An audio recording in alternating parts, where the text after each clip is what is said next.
एक छोटे से गांव में मोहन नाम का एक गरीब मजदूर अपनी पत्नी गीता और दो छोटे बच्चों सोनू और गुड़िया के साथ रहता था।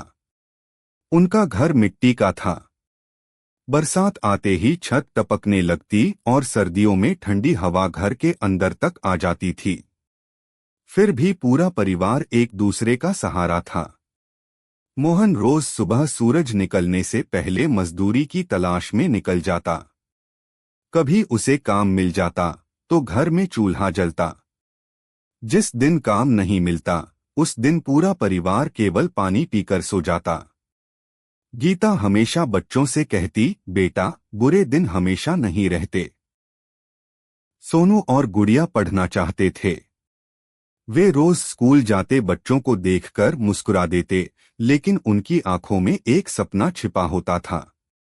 उनके पास न किताबें थीं, न जूते और न ही स्कूल की ड्रेस। फिर भी वे घर पर पुरानी कॉपियों के खाली पन्नों पर लिखने की कोशिश करते। एक दिन गांव में तेज बारिश शुरू हुई। कई दिनों तक बारिश नहीं रुकी। मजदूरी बंद हो गई। घर में रखा थोड़ा सा अनाज भी खत्म हो गया। गीता ने अपने हिस्से की आखिरी रोटी भी बच्चों को खिला दी और खुद भूखी सो गई।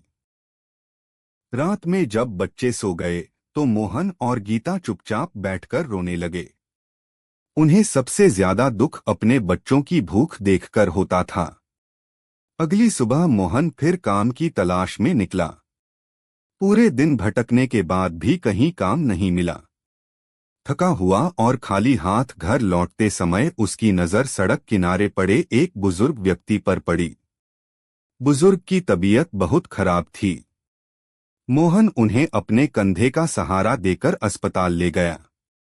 बुजुर्ग ने ठीक होने के बाद मोहन से पूछा, बेटा, तुमने मेरी मदद क्यों की?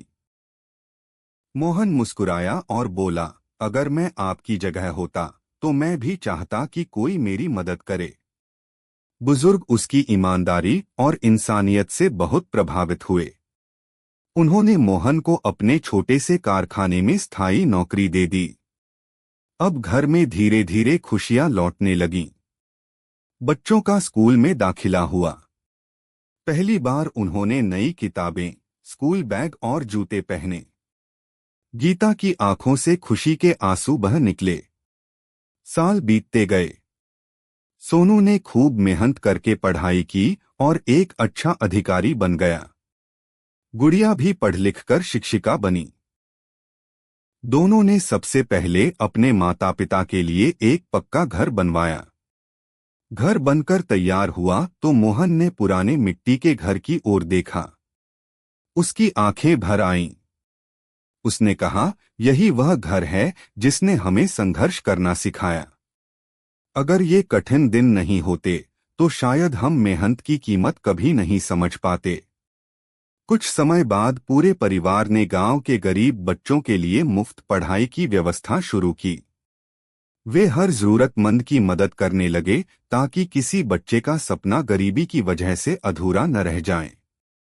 आज भी गांव के लोग इस परिवार की कहानी सुनाते हैं। वे कहते हैं कि सच्ची दौलत पैसा नहीं, बल्कि मेहनत, ईमानदारी, परिवार का साथ और दूसरों की मदद करने का दिल है। सीख, जीवन में चाहे कितनी भी मुश्किलें आए, उम्मीद कभी मत छोड़िए। मेहनत, धैर्य और अच्छे कर्म एक दिन जरूर रंग लाते हैं। जो इंसान कठिन समय में भी इंसानियत नहीं छोड़ता, उसके जीवन में खुशियां देर से सही लेकिन जरूर आती हैं।